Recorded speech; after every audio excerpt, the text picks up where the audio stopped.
Ever get that kind of tightrope feeling at the start of a new project? Like all those what ifs about things going wrong can be a little scary. Yeah, it can feel overwhelming for sure. Totally. So what if there was a way to, spot those shaky bits before you even take that first step? It'd be like having a safety net.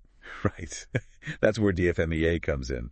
Design failure mode and effects analysis. Well, it sounds a little technical. It does. But really, Dfmea is just thinking through all the ways a design could fail and figuring out how to prevent them.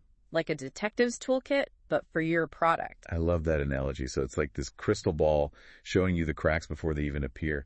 Man, I wish I had this for some of my past projects. Well, it's not a perfect predictor, but it's a structured way to think about and prioritize risks. I'm definitely intrigued. And for today's deep dive, we're looking at dfmea.pdf.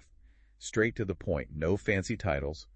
It lays out this 10-step process for Dfmea. But before we jump in, I'm curious, where did this whole Dfmea thing even come from? So it actually goes back to the 1940s. Oh, wow. Really? Yeah, the military. Where failure, well, it wasn't an option. Think rockets, nukes. High stakes. Exactly. Even small mistakes could be disastrous. So if it's good enough for that, it's got to be pretty powerful for us. And over the years, it spread to other industries, automotive, aerospace, even software. Okay, so let's get into those 10 steps. What's the first thing you do when tackling Dfmea?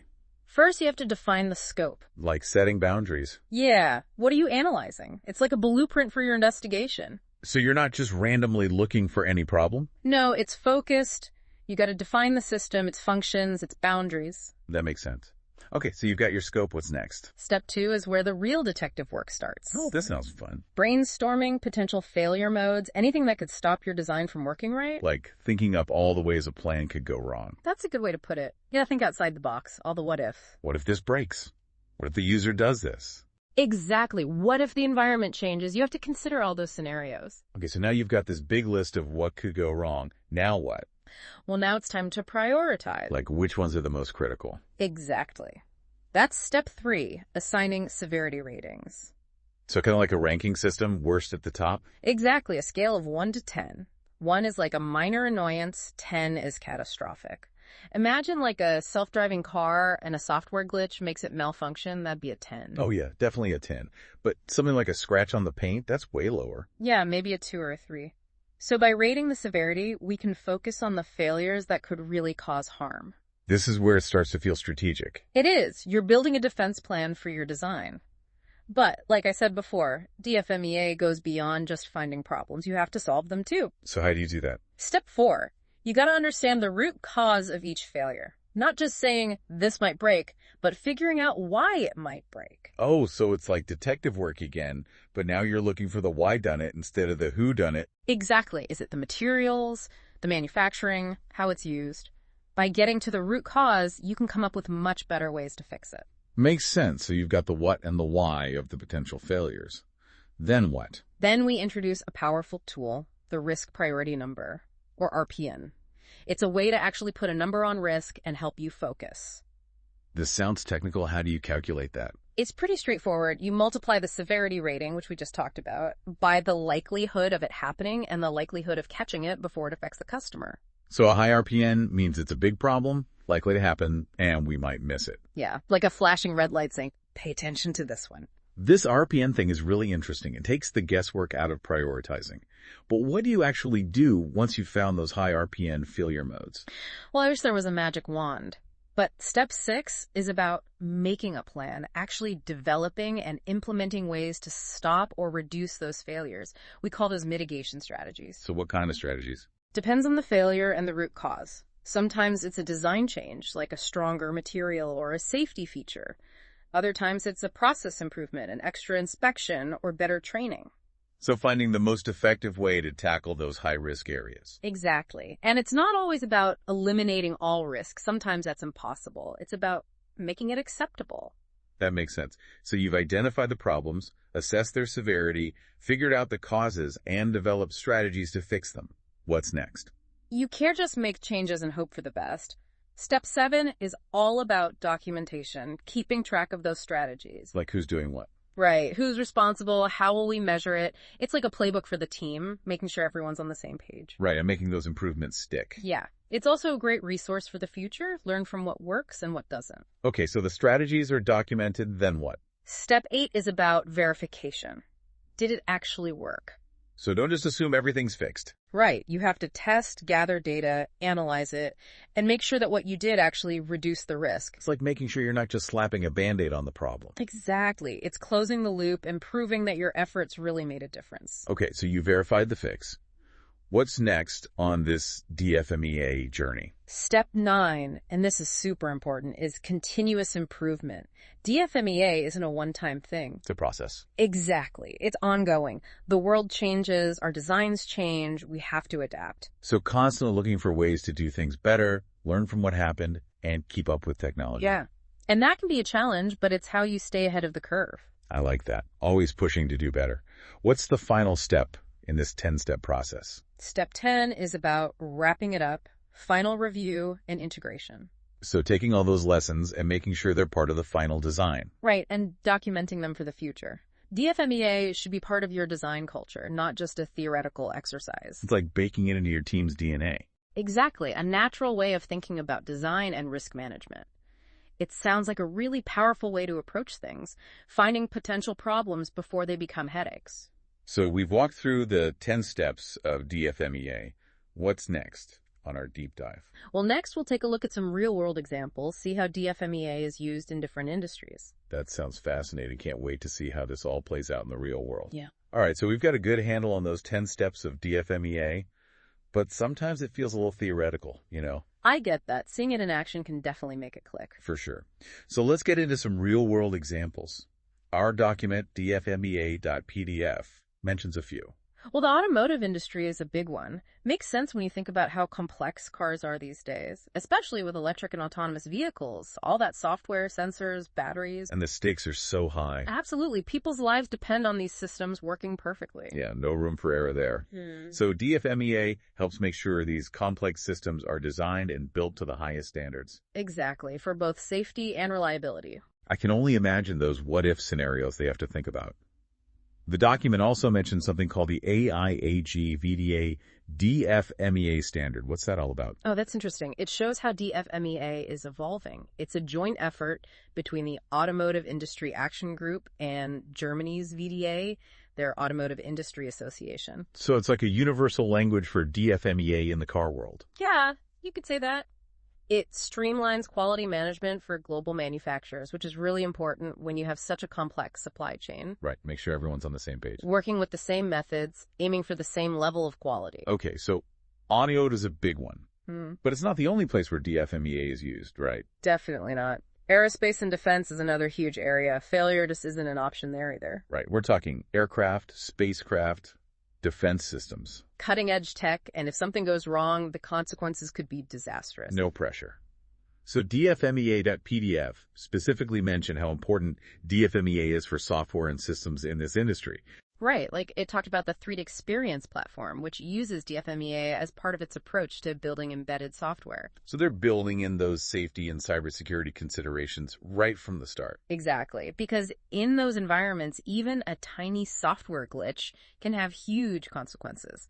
DFMEA helps make sure those systems are not only reliable, but also meet all those crazy strict standards and regulations. Wow, it's amazing to see how DFMEA is used in these high-pressured industries, but the document also seemed to suggest it's not limited to just those areas, right? Absolutely. DFMEA is really versatile. You can use it pretty much anywhere you're designing or creating something. So whether you're building a car, a rocket, or even a new kitchen appliance. Exactly. DFMEA can help you make a better, more reliable product. And in today's world, that focus on preventing problems can really set you apart. Absolutely. It's a real advantage. Okay, so we've seen how DFMEA is used in the real world. Let's take a step back and talk about the benefits. Why should our listeners care? What's the big payoff? Well, one of the most obvious benefits is improved product quality. If you address those potential failure modes early, you're building quality into the design from the ground up. So it's not just about fixing things later, it's about preventing those problems in the first place. Right. And that means stronger, more reliable products, happier customers, and a better reputation for your brand. Makes sense. Nobody wants to deal with a product that keeps breaking down. And Dfmea.pdf really stressed that, saying this approach not only makes products last longer, but also makes customers happier because they're getting products that work the way they expect. Exactly. But it's not just about quality. Dfmea is great for mitigating risk, too. Okay, tell me more about that. How does Dfmea help with risk? Well, remember how Dfmea forces you to think about everything that could go wrong? When you systematically identify those potential failures and what might happen, you can come up with ways to minimize the risks. It's like having a map to help you avoid the pitfalls. So it's not just crossing your fingers and hoping for the best. Definitely not. You're actively tackling those problems before they even show up. And Dfmea.pdf pointed out this can also save money. Oh, absolutely. If you catch problems early, you're much less likely to have expensive recalls, warranty claims, and failures out in the field later on. A little effort up front can save a lot of headaches later. Exactly. And then there's the whole safety aspect, which is critical in areas like automotive, aerospace, and medical devices. Right. Those are the areas where safety is absolutely crucial. And Dfmea provides a framework for making safety a core part of the design. By identifying and mitigating those failures that could put users at risk, you build trust with your customers and avoid those worst-case scenarios where a faulty product causes harm. So it's not just about saving money. It's about protecting people and having a reputation for making things that are safe to use. Precisely. And Dfmea.pdf really hammered that point home. It said that using Dfmea shows your commitment to safety, which is essential for meeting all the industry standards and regulations. Okay, so improved quality, less risk, better safety, cost savings. Any other benefits we should know about? All of that rolls up into one big thing: happier customers. When you make a product that's reliable, safe, and does what it's supposed to, people are happy. And happy customers are more likely to come back and tell their friends about you. Exactly. The document highlighted that too. If you deliver products with fewer defects and failures, you'll build a stronger customer base and increase your market share and profits. Everybody wins. Sounds like Dfmea has a lot going for it. But is it really perfect? Are there any downsides or challenges? That's a great question, and it's important to be realistic. Dfmea isn't magic, and our source document, dfmea.pdf, acknowledged that. It comes with its own set of challenges. Okay, so what are some of those which we watch out for? One of the biggest is just how complex modern systems are. Products are becoming so sophisticated with all these interconnected parts and intricate software, it can be really hard to spot all the ways they could fail. Like finding a needle in a haystack, but the haystack keeps growing and changing. That's a perfect analogy. And because of that complexity, Dfmea can take a lot of time and resources. So it's not a quick fix. Right, you have to be willing to put in the work. Another challenge, and the document made this very clear, is the potential to misinterpret the risk priority number, the RPN. Yeah, I can see how you could get hung up on the numbers and miss the big picture. It's easy to do. The RPN is a helpful tool, but it's just one part of the process. You still need careful analysis, good judgment, and a bit of common sense. So don't treat the RPN like it's the final word. Exactly. It's more like a starting point. And you have to understand its limits. The document gave an example, saying the RPN can sometimes be the same for two very different failures, but one might be a much bigger problem in reality. So you could have two things with the same RPN, but one is actually a way bigger threat. That's right. So use the RPN as a guide, not the absolute truth. Okay, so complexity and being careful with the RPN, those are two things to watch out for. Anything else? Well, Dfmea.pdf also talked about how hard it can be to make Dfmea work with other processes like test plans and process flows. So you can't just do Dfmea in a vacuum. No, you need to weave it into the whole product development process, and that can be tricky, especially for bigger organizations with multiple teams. Lots of moving parts. Yeah, it takes real collaboration across departments. Then there's the issue of resources. Many organizations don't have unlimited people, money, or experts. You have to pick your battles, focus on the areas where Dfmea will have the most impact. Exactly. And finally, the document emphasized the importance of continuous improvement. Dfmea isn't something you do once and forget about. Right, because the world keeps changing, new tech comes along, and customer expectations shift. All the time. Yeah. So you need to keep refining your methods, how you analyze data, and even your understanding of what could go wrong. It's a challenge, but it's crucial for staying ahead of the curve. Makes sense. So we've talked about the 10 steps, real-world uses, the good stuff, and the challenges. Anything else before we move on to the last part of our deep dive? You know, it might be helpful to compare Dfmea to some of the other analysis methods mentioned in the document, seeing how it stacks up against other approaches. Okay, yeah. Which ones should we look at? A common comparison is with PFMEA, process failure mode, and effects analysis. They both have FMEA, so people mix them up. So what's the difference? It's all about the focus. Dfmea is about the design itself, finding those failures built into the design. PFMEA is about the production process, those failures that could happen during manufacturing or assembly. So DFMEA is like the architect checking the blueprints, and PFMEA is the construction crew making sure the building is built right. Perfect analogy. And while they focus on different things, they're both vital for quality and reliability throughout the whole process. Okay, that clears that up. Any other methodologies we should compare? The document also mentioned hazard analysis. That's a broader approach, looking for any hazard that could cause harm, whether it's the design, the process, or even the environment. So it's casting a wider net to catch any danger, while DFMEA zeroes in on those design-specific problems.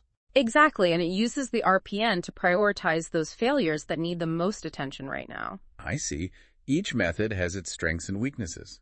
You can use them together to create a really solid risk management strategy. Absolutely. The document actually stressed that, integrating those methods, not treating them like separate things. They each offer a unique viewpoint, and when you combine them, you get a more robust and well-rounded approach to managing risks. Like having a team of specialists working together on a problem. Exactly. That kind of teamwork is key to making sure products are safe and reliable, and that they also meet those constantly changing customer needs and regulations. Okay, so we've explored how DFMEA compares to other methodologies. Feels like this deep dive has just scratched the surface. It really has. There's so much more to learn about DFMEA. The document even pointed to a resource at Stanford for those who want to go deeper. And as we wrap up this part, I want to leave you with this thought. Imagine if the big companies and industries hadn't adopted DFMEA. Think of all the product failures, safety issues, and expensive recalls we might have had. It's a bit scary to think about. It really shows how important DFMEA is for a safer, more reliable world. Definitely. And whether you're designing a car, a medical device, software, or even just a simple household gadget, DFMEA can be a powerful tool for you. Absolutely. And remember, the learning never stops. There's always more to discover and improve. And that's what keeps it interesting. The potential for innovation is huge. All right, I'm feeling inspired. Let's take a quick pause and come back for the final part of our DFMEA deep dive. We'll talk about what all of this means for you, the listener, and leave you with some final thoughts on how to actually use it. Sounds good. Let's wrap up this discussion and empower our listeners to really embrace DFMEA. All right, we're back for the final part of our DFMEA deep dive. We've covered a lot of ground, those 10 steps, real-world examples, the good and the bad. But now for the important part. What does all this mean for you, the listener? You might be thinking, this all sounds fancy, but I'm not building rockets or designing cars. All right, how does DFMEA actually fit into your work, your projects, your everyday life? It's easy to see it as just this engineer thing. Yeah, but that's not the case at all. DFMEA can help anyone who's creating anything. Really? So not just physical products? Nope. A service, a process, even writing a document. The principles are the same. It's about improving quality, reducing risk, getting better results. Exactly. So even if you're not in those life or death industries, it's still incredibly useful. So it's about the way you think more than just following rules. It's a mindset shift. Thinking ahead about what could go wrong and then stopping it from happening. Being proactive, not just reacting to problems. Exactly. Moving from reactive to proactive. I'm sold. But how do we actually start using DFMEA? Where do you even begin? Just being aware is the first step. Now you know what it is and how it works. You can start looking for potential problems in your own projects, whatever they might be. Like you're suddenly seeing things with new eyes. A DFMEA lens. No, exactly. You don't need fancy software or a whole team of experts to start. A spreadsheet, even a piece of paper, is enough to start writing down potential issues and coming up with solutions. Make it work for you. Right. The key is to think ahead, see those pitfalls before you stumble into them. Okay, that doesn't sound too intimidating. But those 10 steps, do you have to follow them like a religion? They're a good framework, but the main thing is continuous improvement. Always looking to do things better, smoother, more reliably. It's the journey, not the destination. Right. And don't be afraid to look for help. There are tons of resources online, templates, examples, even courses. And talk to people. Colleagues, mentors, anyone who's used DFMEA or can offer a fresh perspective. Bouncing ideas off others is so valuable. You'll catch things you might have missed on your own.